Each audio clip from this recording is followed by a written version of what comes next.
Hello, it is your partner Big Boy. Don't forget to visit the whole family of channels we have on YouTube. There's the original BigBoyTV channel for all your full-length celebrity interviews.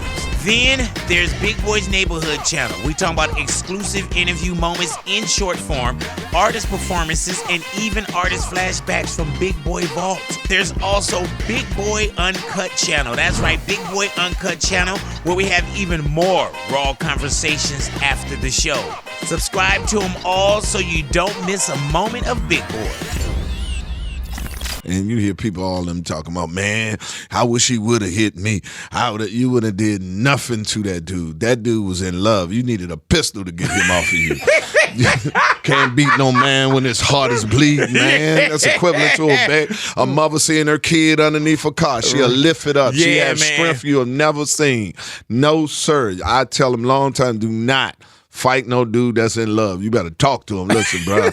Nah, I ain't even like that dude. I just said hi. I apologize and everything. You're going to have to bring something to stop him. I don't think Chris knew what was coming either, though. No. But even Corey Holcomb, we had him in the neighborhood. He said when he got up, he would have put that like, whoa. He said Chris didn't even put an arm out. Like, well, because Chris, you got to understand, Chris know the will you just defined. Exactly. You understand? Yes, sir. Nobody thought the Fresh Prince would come up there and slap him. His parents don't understand. Yeah. Real 92.3, LA's new home for hip-hop. Big Boy's Neighborhood back in the neighborhood, ladies and gentlemen. Quake's house is now in the neighborhood. Earthquake, how you doing, my brother? Oh, blessed and highly favored. The Lord favor over here. Quake, we've been sitting down in the neighborhood many years, bro. Many. Yeah, man, and you are extremely funny, bro. Thank you. Yeah, man. He was like, that's why I'm a comedian, Big. That's why I go out on the road. Hey, Quake, and I know I've asked you this before, man, but have you always been funny? Like, did people always tell you could have been a comedian? Nah, I'm not the funniest person in my family. My brother Tyrone is, but he don't know how to put the jokes together. And I would never show him. Yeah, man. Ever. Is Tyrone older or younger? He's older. Really? Yeah, he got some gems. Really, too. though? Oh, he's Have you hilarious. ever found yourself taking something from Tyrone? Oh, I do it all the time. Right. I like, give me that. Give me that. What does Tyrone do? Oh, he works for the Pentagon. Oh. You know what I'm saying? Oh, He's damn. over there at Was the he in the Armory. service too? No, he always say he was in the military. He wasn't in the Stolen damn valor. military. Just lying. He geographically worked near soldiers, so he think he's a soldier. Ain't fought no war. Hey, man, but you were in the service, though. Yeah, 9 years. Yeah, man. Yeah. Did you join the service because you wanted to, like, or was it a getaway? Like, why did it was get out your mother house? Yeah. You know, she was arguing at me and hollering at me. I said, well, I might as well go to them. They pay you and give you a place. She was hollering with me for free. Yeah, and putting her hands on me. So I said, let me get on out here, get a new kind of a sergeant in my life. How long were you in the service? 9 years. 9 years. Yeah. So you had to re-enlist. Yeah, I wanted to do 20, but the war broke out. So, yeah, when they started fighting for real, I said, this ain't me, player. Could have stayed at home to get shot at. Y'all tripping. Yeah. Drop me back off at the recruit office. We'd call this even.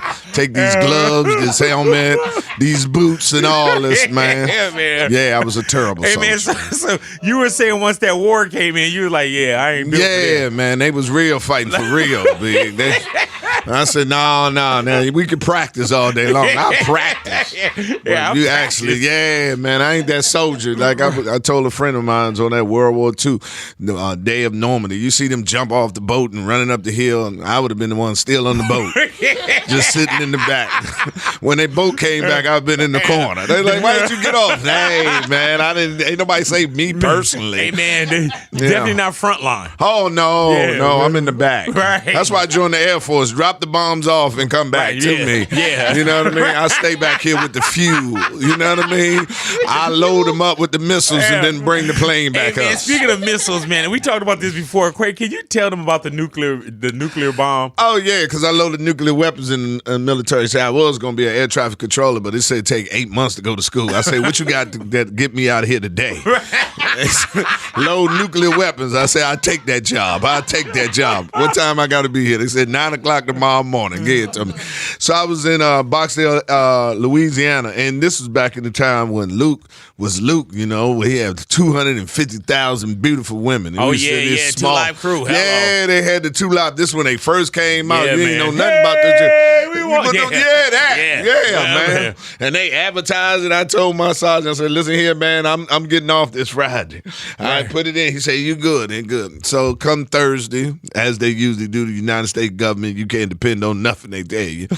We're going to have you work this Friday to rotate. And that was the night of the 2 Live Crew, the Luke concert. The night Luke was coming. He wasn't coming again. Right. You understand? He wasn't coming again. He said he bringing all the women, everything. So they say, you need to go out there and rotate the missiles in the B-52. See, what you do is we put different ordnance in different planes, and then we do it under cover so the Russians wouldn't know exactly the capability of each plane. So he said, we're going to rotate the missiles. You got the I said, man, I'm going to see Luke. He said, well, go do that, and then you can leave, go to the club. Now, they got this thing called a checklist that you're supposed to go checklist on it. I don't have no time to read that. Right. Come on here. I've been doing this for 100 years. Put it on up, and we rushing. I going with the checklist. We put it up, and then we brought the crane back down. The grease fittings didn't get in all 6 of them. Only was in 2 of them. So I pulled it on down, and then you just heard pow, and the nuke came down and hit the ground. Boom! Everybody started running. I was like, what you running for? This is a nuke. If it go off, it's taking off the whole state of Louisiana. I don't care. You seen boat. You can't outrun this. You was like Luke too. Everybody. Man, I just sat down and smoked a cigarette and said, I guess I ain't gonna see Luke today. So you don't go that night? No, man. That's a broken arrow, man. You thinking, man, is people come, the nuclear relief come, all of a sudden, all the fire department, the general, they wake up the president. They wake the president saying, man, we had a nuclear broken arrow on United States soil. And that was everything. all you, Queen? That was all me. They called and woke up the president? Woke up the president. He know my name. He dead now. It was Reagan. It was Reagan. It was one. Killed him then. Killed him there. Hey, man, are you known as the guy that dropped the nuclear bomb on base? Yeah, everybody, there you go. But after that, they ain't let me touch no more nukes. They put me in the snack bar. Right. You know, I just worked the snack bar. You could drop Doritos all day. Yeah, drop Doritos and cocoa and hot chocolate and everything. Man. And people like, you feel bad. I said, no, I don't feel bad because the E4 who loads bombs get the same much money as the E4 who pass out donuts. I heard that, bro. It didn't. And I didn't have no problem with it. But my friends who I ran into, he said, people go around, they still talk about you. They say they was over there in Torbul with Russians, and over there and see different kind of terrorists and everything, and they go in the cave and they see your picture. This is the man that we look up to. He dropped the nuke on the infidel country. He is up there. They said they got my picture. Like you ain't one, huh? Yeah. Hey, man, do people know that Earthquake dropped the bomb? I first told the comedian, Earthquake. Nah, I don't think so. Howard Stern first one put it out in which city. He asked me, he said, what you ever did? And I just told him the story. And since then, some people come up to me and say, did you really drop a nuclear weapon? Man. Trying to see 2 Live Crew? I say, yeah. Have you told Luke that? Yeah, I told Luke. Yeah. I said, man, Luke, I almost destroyed the country trying to come see you and your independent contractors. Had me rushing over there. But yeah, we dropped it. Earthquake, man, we've seen some craziness that's been going on with comedians, man. Comedians were, guys were the ones that when it was crazy, y'all could talk about it. Now the cancel culture, everybody feels a certain way, bro. Right. Do you ever kind of hold back or stutter step on a joke? Hell no. No? What about a joke that you've told 10, 15 years ago that you say, I couldn't tell that same joke today? No. Really? No. I navigated well, and mine's come from a base. First of all, it comes from fact base, and then I make it funny. Right. You understand? It's already documented already. You know what I mean? Like January the 6th, that friendly plug for my special produced by Dave Chappelle on Netflix. January 6th, and you seen all those Caucasian people running up on the Capitol. And I said, all I said, and I will say it again, I wish I was a police working that day. Right. Oh, I would have been pat, pat, pat, pat, pat. They're like, what you doing? Saving democracy. Give me a reload. Yo, man. Can you imagine if that would have happened at the Million Man March? Oh, man. It'd be a million man. It would have been a million black men dead on the steps. Man. Yeah. You know that, and I know that. Yeah, man. What did you feel when you were watching that? I just wish I was working that day. Right, yeah. Oh, I would have shot every one of them. They would have had to prove they wanted to overturn them. Right. They would have to prove. I would have been John Walker that. Pow, pow, pow, sliding down, pap, pap, John Wick. Pap, pap, pap, pap, pap. Yeah. Grabbing other people's guns. You're not going to use this? You ain't going to use it. Give it to me. Calling my friends. Told you be a police. Hey, man, and are you from D.C.? Southeast. So you've seen that area. Yes. And you protected it being in the service. Thank you for your service. Yeah. So that had to look crazy to you, bro. Well, it really looked crazy to me. And then they did it in the name of democracy. And so many people died in defending or trying to give democracy to other countries, and to see a certain portion of this country feel hell with your vote.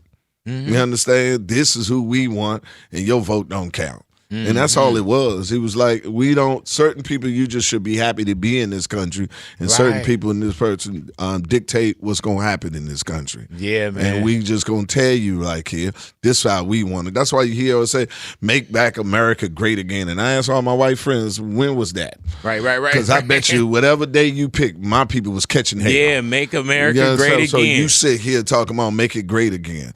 And I don't know why you mad at us. You should be mad at the white dudes that left you back here with us. Right. You understand? Because everything is in your image. Take your country back from who? Right. From who? Everything. You own everything. Everything in your name. Every story is told about you. Your story is always told. You sitting down here, so I don't understand it. Yeah, the reason why. What more do you need? No, I understand, because I say it all the time. You got the white way. You just want your way. Right. That happen to be white. I heard that. And now you see that card of being that pigmentation of white is not getting you as far as it used to be. And I'm going to tell you, like you used to tell my ancestors and my mother and father, pull yourself up, your bootstrap up, and make the great out of this country. I heard now, that, use that same medicine you gave us. The medicine tastes different when that spoon is coming towards your way, though. Ain't no fun when the rabbit got the gun. Ain't no fun when the rabbit got the gun. You see what I'm saying? It's easy to sit up there in your privileged position and tell people who you have never walked through their shoes and tell them what they need to do. Now it's equal within yourself. You have to find somebody else. It's the Latinos coming over here taking the jobs you would never take anyway. The jobs you would never do on here. Personally speaking, I never knew that it ever was the government responsibility to get you a job. Right. And my father knew that, he would have never got put out by my mama. Why you ain't got no job? Well, I'm waiting for the government to give me one. The government's supposed to kick in, baby. Supposed to kick in right now. The government supposed to do this for us. So, come on now. Hey, Quake, do you get not nervous, but do you think about now, man, when we look at the Chris Rock, we look at, Dave Chappelle, your partner as well. Yeah, I was on that show. Yeah. So you see where now it's not even about the joke. Some people can get offended, and we've seen, some of our top comedians get attacked. Well, you got to understand, some people wake up in the morning looking to be offended. Let me find what can offend me. Yeah, you know what I mean? I just saw something last week, man, that said every victim needs a perpetrator. Yes. Yeah. And you're looking for it. I'm a victim, now I need that perpetrator. Who did it? Who scorned me? Who this and that? You get what I'm saying? I paid no attention. Me personally, I don't even understand social bullying and social media bullying. I just don't turn my phone on. You know what I'm saying? He's bullying me. Turn the laptop down. Let's go outside. Hey, man, you were on that show when Dave Chappelle, when my man jumped up on the stage. Oh, yeah. I was right beside. I was right over there. Matter of fact, but people didn't know, Dave was about to do the curtain call for us. So we was all standing on the side. Oh. And this ninja-like motherfucker came up there. This was the quickest motherfucker. Could you see him quick? No, he just came out like Spider-Man. He just jumped in there. He tackled Dave. And Dave took it like a champ, man. Yeah, but man. his security came, but they had on church shoes, so they kept slipping. Right. They was slipping and everything. But when they got up. Oh, man. It was on, huh? Hey, Quake, when they got up. Could you have not kicked him or hit him yourself too? Or? I don't make that kind of money. Yeah. You know what I mean? So you didn't do nothing to him, right? I wanted to. My manager, the man, my boy, my man, my partner, he grabbed me like, that ain't your thing. I wanted to get a couple in, but he was like, not yet. Yeah, you need a couple more zeros. Without naming anyone, did you see any famous comedians get one on them? Well, I saw one of them there, and I'll say his name, Jamie Foxx over there. Right. Jamie Foxx over there talking about, y'all ain't got no handcuffs, telling that to Dave Chappelle's like security. Yeah, you ain't got no security. I was like, Jamie, they ain't real cops. What the hell you mean? You've been in the movies too much. Like, here you go, officer friendly. The hell, but Jamie was out back there. Everybody was back there, but he came back. You could tell he went through a windmill. Who, my man? Hey, man, when I saw the pictures of him just on the gurney, man, it looked like one of them potato heads or one of them things where you take an arm off and you put it on the wrong side, and it was like his elbow was flipped up. Yeah, man. Yeah, he was pop locking. He wasn't gonna be jumping no time soon. Believe me, he was gonna land it. But that's what he get. I mean, it's.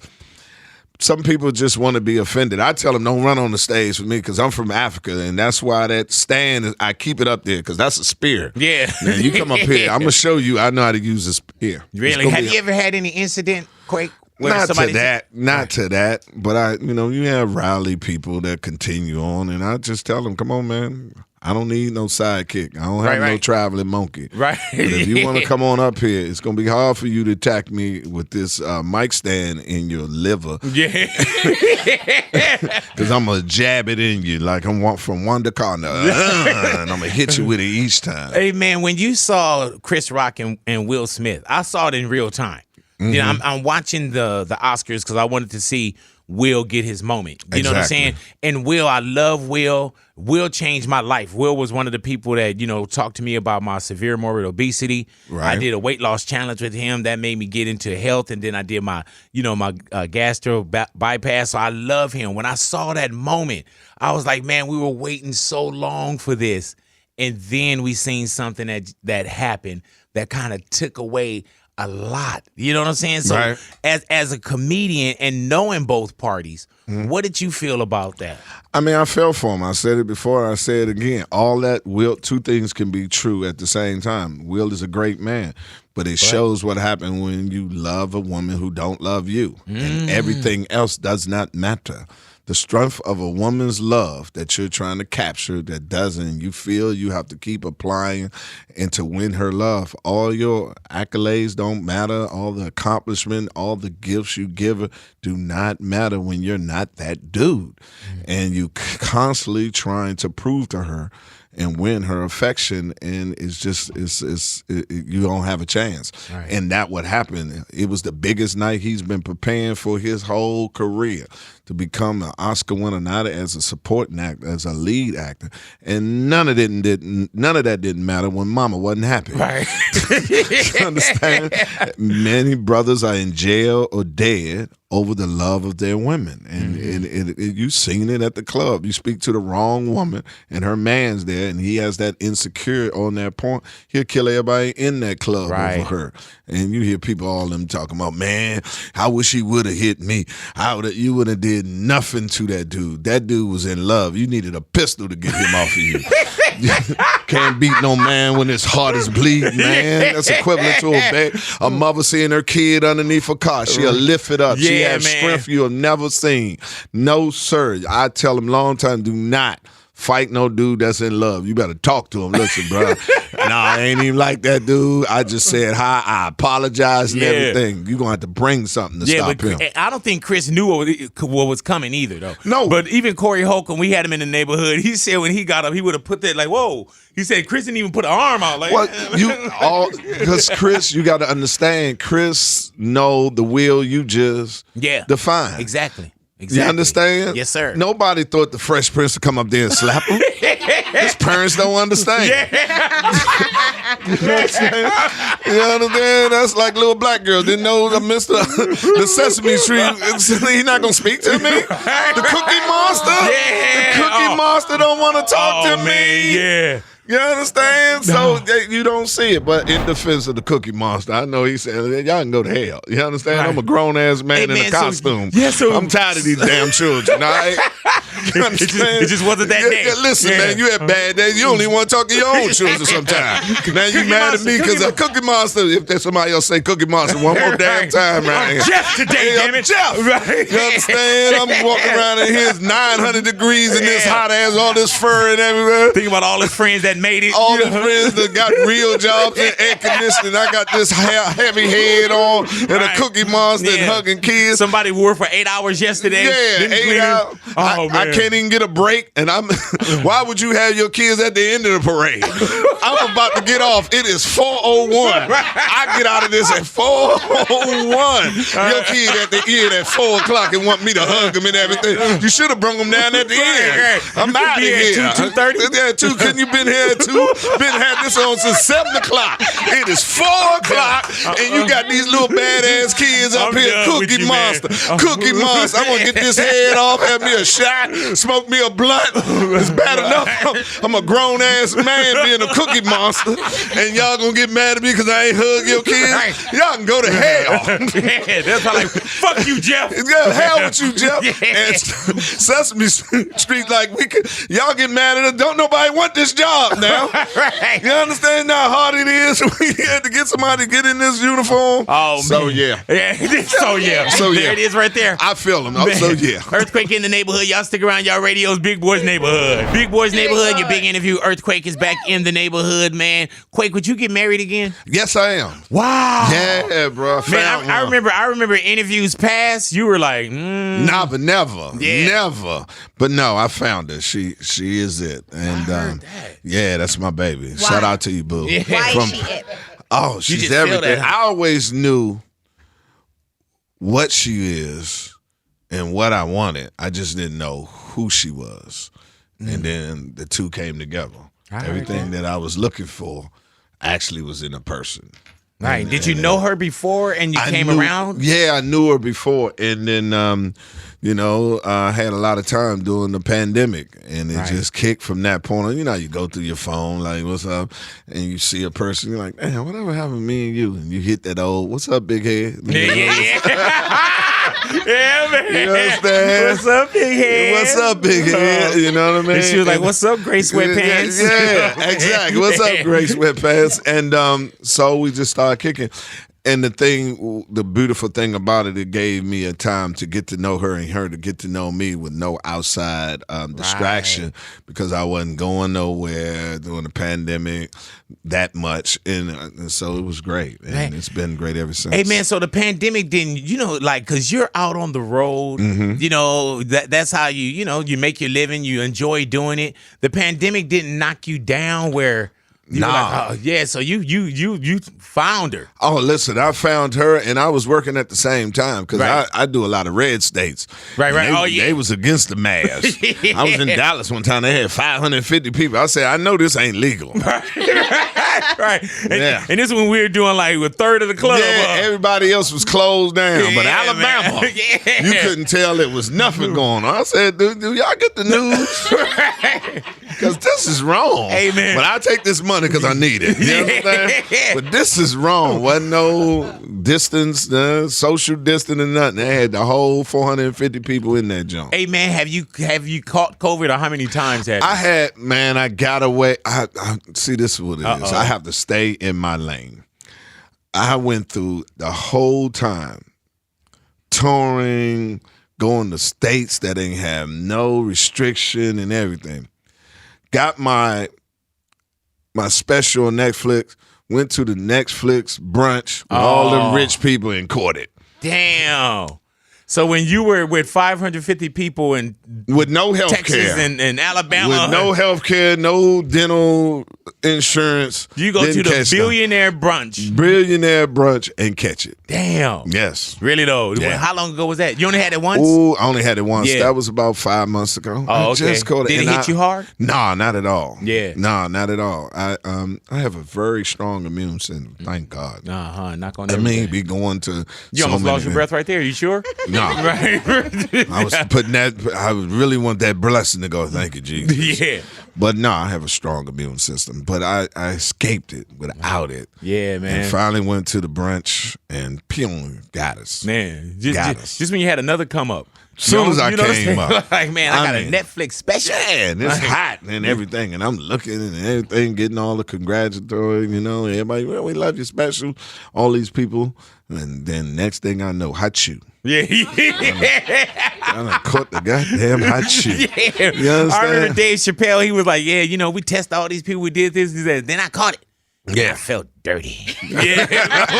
I felt dirty. Yeah. That's my man. Man, what's your relationship with Dave Chappelle, man? Great. Me and him are good friends. We've been best friends for a long time. I booked him at my comedy club way back 30 I remember him telling that story when we Yeah. went and watched your special. Yes. Yeah, so you booked Dave Chappelle at your comedy place. And for those out there, man, it wasn't a lot of comedians that had their own comedy club. Yes. It's still now. It's still not. We don't. No, and some you'll see they'll slap a name on it. Yes. But this was your Yes. comedy venue. Yes, I had to get a comedy club because the Black Comedy Club, which was here, that was here. The Comedy Act Theater had a one in Atlanta too, and the owner wouldn't allow me to perform, and he wouldn't put me up. And then he told me he was going to allow me to perform, and I told all the women I'm gonna be there. Then I show up. And I said, what time I go on? He said, you ain't on this show. I said, you told me. No, I didn't. Oh, man, you so like, I I'll called show my you? mother. No, I called my mother. I said, I've been doing that right. Once this ain't right. He told me. And my mother, how she always give me hard love, said, what you crying about? I told you. Can't get mad for somebody else, for them not to use their things.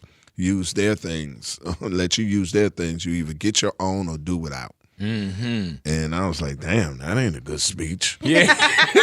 You're like, you're like, mama? You understand? You know what I mean? Like, you couldn't just get out that sergeant one time? One time, just one time. She said, remember I told you beat the boy up because he wouldn't let you ride your bike after he said he would after you cut his grass for him. Mm-hmm. And I said, yeah. He said if I cut the grass for him, he'll let me ride a bike. And he didn't, so he deserved an ass whooping. Right. So she said the same thing. You either get your own bike or do without. And you went and got your own bike, so you need to get your own club. I said, Mama, this can't just get a whole comedy club. And she said, why not?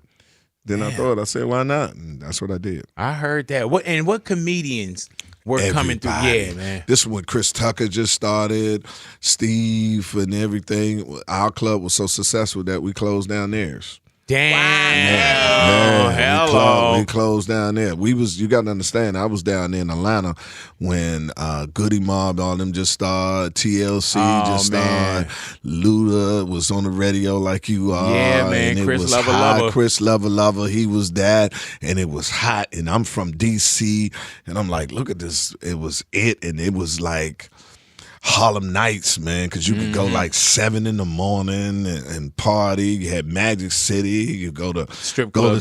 Hello. You go to the strip club and stay there to 4, and then you go to 112, which is a nightclub to stay there. To 8 o'clock in the morning. You come out there like a vampire. Yeah. Sun hits you. You've been there, and it was so beautiful because dollaraires party with thousandaires and millionaires, and nobody wanted to beat each other. What did you see in Dave Chappelle early on? Well, to be honest with you, when my partner booked him, I didn't know who he is, but I see how much we was paying him. I was like, who is this kid?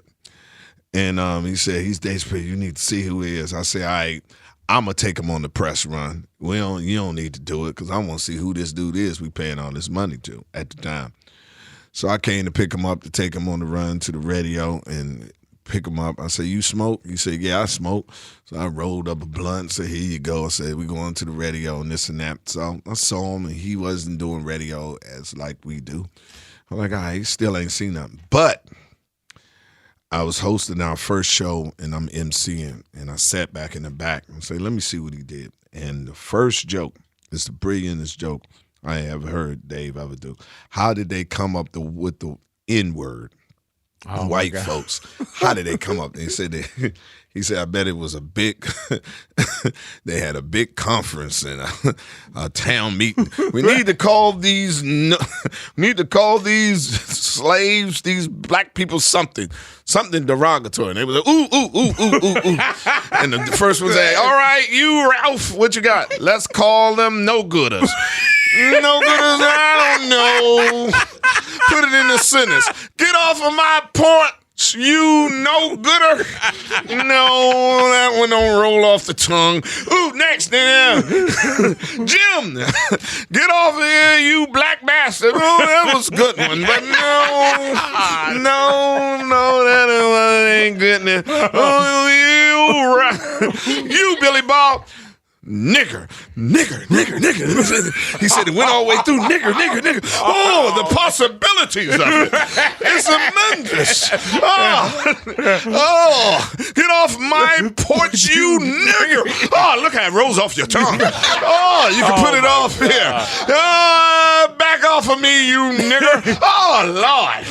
Hey, man. Once he did that, it was over. They do, and this is not the Dave Chappelle we know now.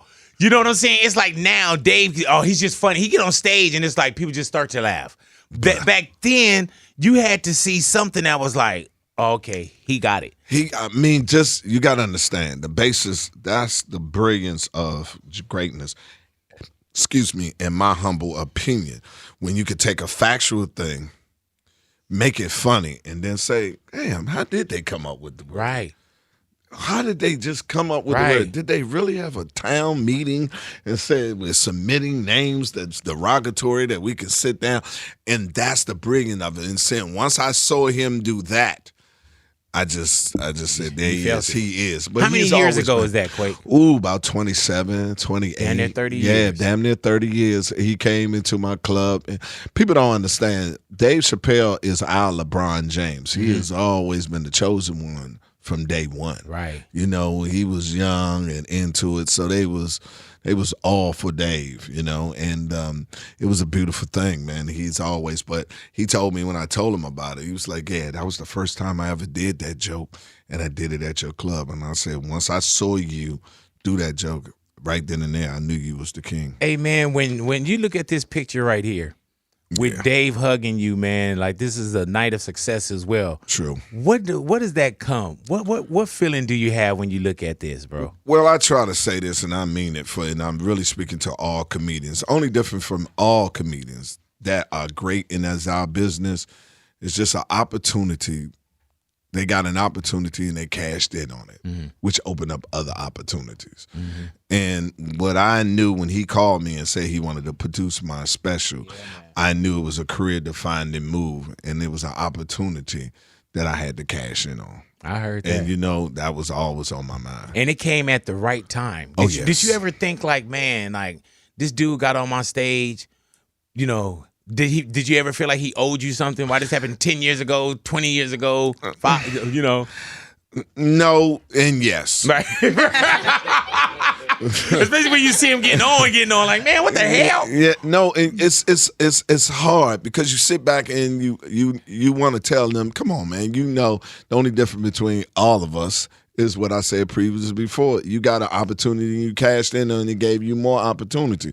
Some cats get through the door and get with the gatekeepers I call, and they said, well, you know anybody else funny? No, Lord, ain't nobody, boy. I'm the last of the bean. That's it.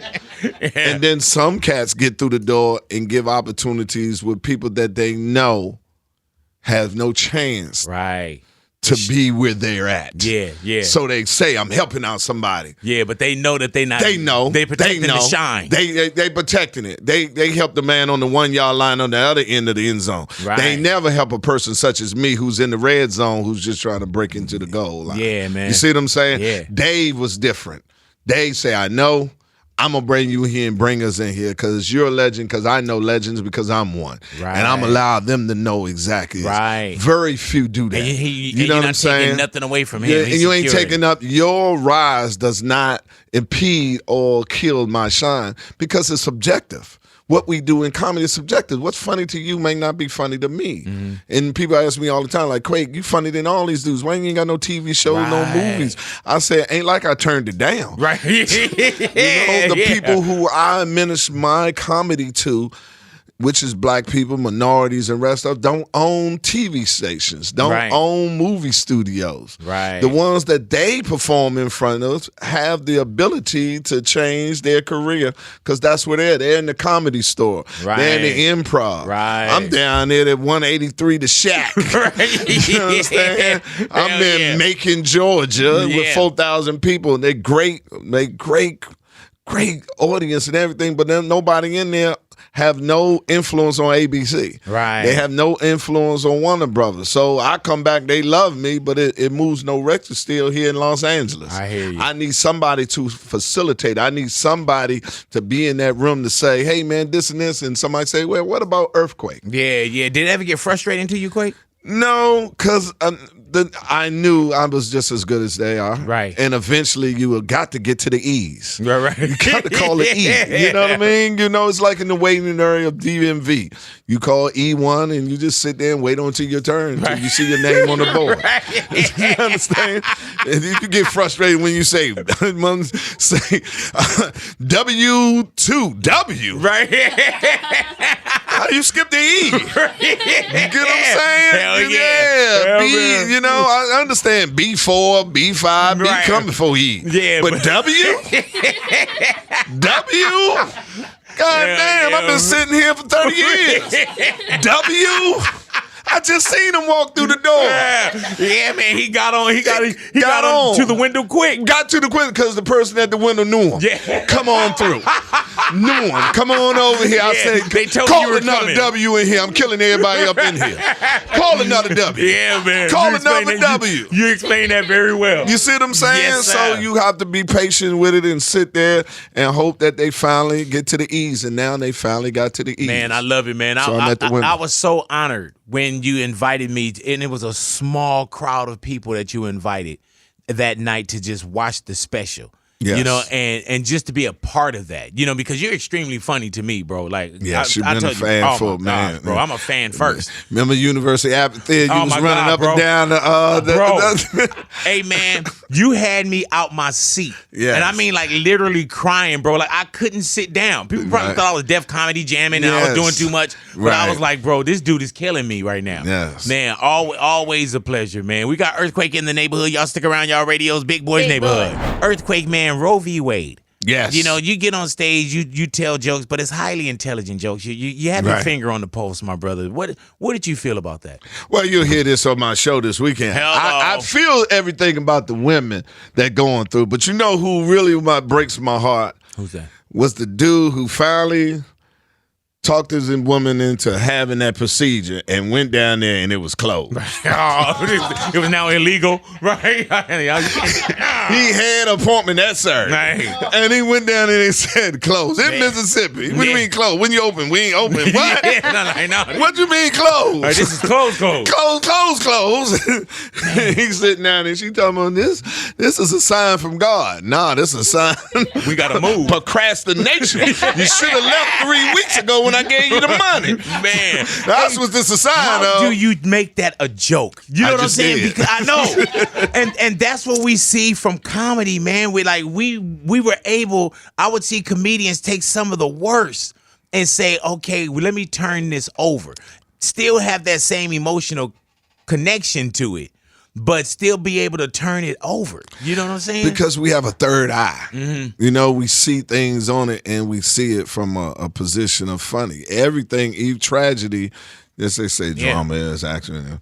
But we see the tragedy and we find something funny. Like you can see somebody literally in a casket. Yes. And be like, oh, man. Yeah. You know, I did it like, with my real. father when he died. And I said, look at the smile on his face, mama. He finally away from you, gonna get some real sleep. Go for the long one. Yeah, because you wore him out. Are those his teeth? Yeah, Is he he's smiling? smiling. I Because heard he that, said, man. boy, this is the first time I'm gonna get some rest. Yeah. Without you hollering at him. Hey, man, across the country, you know, like we'll sit here in the neighborhood, man, and everything, you know, we all get along and people are good here. What does the country look like when you go across the country, man? And I'm talking about like what they treat with COVID, racism, like, you know, because we look through a different kind of glass here, bro. The country is just like it is divided. Yeah, man. You know, like I said, bad perspective of what it is, especially from our Caucasian who are the majority right now. And they are very afraid of their standard of living, of just being to the point of being the majority. And they feeling, some of them, not all of them, of course, a certain part of this country feeling that, what can I say, just afraid that, you know, what they used to. And I tell them, and I say this and not to be defending them, but, you know, I get it. If you're a fine chick and you always had the benefit of being a fine chick, you know, you don't want to have to stand in line with the ugly chick. Right. You understand? You understand? Yeah. And when it's lady night, they let you in. Or then down the road when that fine start to go away, yeah, it doesn't work as much. Gone. You have to deal with the consequence of all the things like, nah, girl, this ain't that, this ain't this, it's because of me. And you find out it isn't because of you. Really, though? It's the benefit that God given you of the attractiveness of who you are, and it does well in this world that we lived in. And you was, to be quite honest with it, is ignorant to the fact that not to come to say, yes, I am blessed to look this way. That's why I'm able to get this. That's why I'm able to go to a bar and a man buy me a drink. Not because you're a nice person, because you look good. Right. You understand? So you need to have some sympathy and empathy for the person who has not had the blessing that you have. And that's the problem. You have the people that's right now that feel, say, man, shoot, I'm white, and that used to get over it. And now, no, it don't. Right, it's still a book. Right. But it ain't a big joker. Right. You say, hey, man. Yeah. So, Quake, where you at this weekend, man? Redondo, well, first of all, I'm in Little Rock, Arkansas. I'm going down there and get that. And then I'm going to be right here, Redondo Beach. Redondo Beach. Redondo. How do you say it again? You almost said Redondo Ray, another comedian. Redondo, yes. I'm Redondo. Yes, listen. Yeah, Redondo Beach. Yes. All right. Performing arts. 2 shows. It'll be Saturday with me and my boy, Donnell Rawlings, the legendary tour. 1 show at 5 o'clock, 1 at 8:30. And please get your tickets. Come see me live. Redondo Beach. Hey, man. Beach. And that's got to be a beautiful facility. I've never, and I was just talking to my people. I was like, man, I don't think I've seen anyone do something in there. Nah, this promoter I got, he's a black man. He's getting me in a lot of places I ain't never been before. Right. Not all of them up to my standards. But, right. You know, they're nice places, but there's places that you never did comedy before. But we did it in Atlanta, and we're on our way here to LA, and I'm looking forward to it. I heard that, I'm looking forward to it. Y'all stick around y'all radios, man. I'm going to come back. I'm going to do some What Would Quake Do? Come on. All righty, y'all stick around y'all radios. Big Boy's Neighborhood. Big Boy's Neighborhood, man. We got Earthquake back up in the neighborhood. Don't forget it is going down this Saturday, Redondo Beach Performing Arts Center. Earthquake all the way live with Donnell Rawlings, man. He's rich, you know, Mr. Ashley Larry himself. Yes, sir. Hey, man, that's got to be a great dynamite show. There's 2 shows on Saturday. Yes, 1 at 5 o'clock. Get it in early, and an 8:30 one. All right, and that's Redondo Beach Performing Arts Center. Make sure you guys go ahead and grab y'all tickets up. What would Quake do? Come on. Alrighty now, what would Quake do? Quake, keep it real all the way through this. Come on. $10 million for yourself or $1 million to charity. What would Quake do? $10 million for me. Yeah. That's God's work. Yeah. God gotta help that. You're like, I probably may donate that $1 million, but you know. No. Okay. There it is. So $10 million. 10 to you. Straight to me, and then I pray for the charity. Alrighty now, Earthquake. You found a gas station. Yeah. That can only fill up your car with free gas. Yes. Do you tell them that the pump is messed up, or do you continue to go get the free gas? What would Quake do? Quake gonna keep on getting the free gas. Yeah. I am the reason why, and I wanted for the record why you have to pay for your gas before you pump it. Right. Because I used to rob them. Oh, really though? Oh, when you used to just could put the nozzle in. I see. That's the problem. See, you don't put the nozzle in; you lay it on the ground. See, when you put it in, it alerts the cash register, the cashier, that you finish. You lay it on the ground and then drive away. And then, see, he still think you out there pumping and you're gone.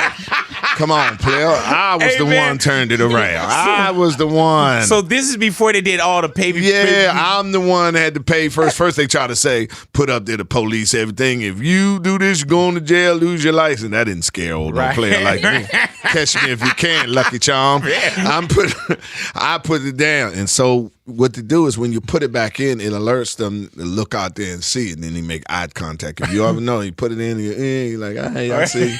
Expect you to walk on in there. I just lay it on down and creep on out of there like I'm doing a drive-by and get on there soon, all low, and then get the street. Man. Pull over 2 blocks down and let me put my gas cap back on. Yeah, that's how I used to get them. I did this. I started that. All right. What would Quake do? J-Lo or Beyonce wants to give you a massage? Beyonce. I heard that. I love you, Jay-Z, but Beyonce. Yeah. Beyonce. Respectfully. Yes. What would Quake do? A comedian stole a joke from you, and that comedian blew up from that one joke. And I know people's taking material from you. And they have blown up. Right. Charge it to the game like I have. Really? Yeah, because eventually they're going to put you in a room and tell you to be funny, and I'm not going to be there. I hear understand? you. I hear you. And so I know that I do this. So wherever I go, I can do this. So, it's food gold. Eventually it's going to catch you. I heard that. What would Quake do? All righty. Elon Musk gave you $1 billion. Come on now. To retire from comedy. God damn it, this will be the last joke. Hell yeah. Wouldn't tell another one. Yeah. Be 492 pounds on a private jet. Hell yeah, man. To your I'll private probably yacht. fall out of love. Boy. You understand what I'm saying? I'll be so big. She just said, the man I love. I say, here, take 200 million, baby. Find happiness. Right, yeah. Find happiness. So $1 billion, man, you like, oh, man. Oh, it's over. Yeah. It's a wrap. Yeah, you be like, I love what I do. Oh, it's gone. Yeah, I'll find something else. What would Quake do? Take a shower in ranch dressing or a bath in barbecue sauce? Bath and barbecue sauce. Really? Yeah, gotta go and get it can't be that tangy barbecue sauce. Yeah, let that tangy in there. Right. Then bring some sliced turkey over there so I can dip it while I'm washing up. Dip it in, let me eat some, wash up. You hear what I mean? Tangy. 2 for 1. 2 for 1. What would Quake do, man? Would you rather go to Game 7 of the NBA championships or the World's or the Super Bowl? Super Bowl. Really though? Oh yeah. Did you go to Super Bowl LA? Nah, too high. Yeah, right. You know what I'm saying? Yeah. Neither one of them was my team. Right. It's on TV. No, I would Super Bowl, Game 7. NBA players. Nah, they cry too much. Really? Oh yeah. Is the NBA different than what it used to be? Yes, it is. I mean, it's sitting there. Light-skinned dudes are taking over. Right. You know what I'm And that means that's it. You right. know what I'm saying? We losing everything. Right, man. Black men, we going down. Yeah. Fast. Just look at the Warriors. Yeah, light skin everywhere. Yeah, except for Green. Draymond. Yeah. He the sorriest about all of them. No, that's my partner, man. Well, I don't care. Tell him to. I told Draymond when I see him, he lucky I ain't no ref. He'll get thrown out every time. You just ain't gonna cuss me out because I make a call. Right. No. And I'll sue the NBA. I don't supposed to come here and work under these conditions now. Now, he just ain't gonna call me all kinds of names and everything. And especially where we are now. Everything's a problem. I'll definitely be in there like, man, now under work under these kind of conditions, you fouled him, Draymond. Hey, man, quick, what kind of job did you have before the military and before comedy? I worked in like Kentucky Fried Chicken. I heard and that. I was the highest paid chicken employee that the colonel ever had. How so? I sell a bucket of chicken for him and sell one for me. Yeah, man. This the one's colonel for you. came, yeah. This one's for me. For that Sunday church rush, boy, and I'm good with numbers. I can count just how much it costs just with your order. And I just leave the drawer open. Say that'd be $15.42. Thank you very much. And that's mine. And at the end, I just tabulated how many buckets I sold for the colonel and how many I sold for me. It got so bad the colonel came down there. Somebody making more money than I am in here. I said, it ain't me, Colonel. He was like, I was at that meeting when we had to name you. Yeah, I was there. I was there when we had to come up with Colonel. So, yeah, he was there when it came down. What you say, Colonel? Y'all stick around y'all radios. What would Quake do? Y'all stick around y'all radios. Big Boy's Neighborhood. Definitely want to thank you for coming into the neighborhood, man. We've done this before. God willing, we'll do this again. We shall. Yeah, man. And don't forget willing. Earthquake, Donnell, Rawlings, all the way live, man. It is going down this weekend. It's just Saturday night. Just Saturday. Two shows. 5 and 8 830 Redondo Beach Performing Arts Center. Definitely want to thank you for coming into the neighborhood, Quake. Well, thank you. And anybody want any free tickets, all you have to do is hit me up on my Instagram at The Real Earthquake. And I only have one stipulation with my tickets. That's free. I'm all out of men tickets. Yeah. Matter of fact, I don't even print them. The men tickets been accounted for. Oh, they gone. Hey, Quake, you are good on social media, man. Thank you. And I see like DL, we all like repost. Like you put some real good social media content out there. Yes. I love it. My team, man. We get together on it and we try to educate. I heard that, bro. We tried it because we in time. So, keep a laugh on your face and educate you at the same time. I heard that, man. Earthquake in the neighborhood, Big Boy's neighborhood. Thank you there, player pimp. Hello.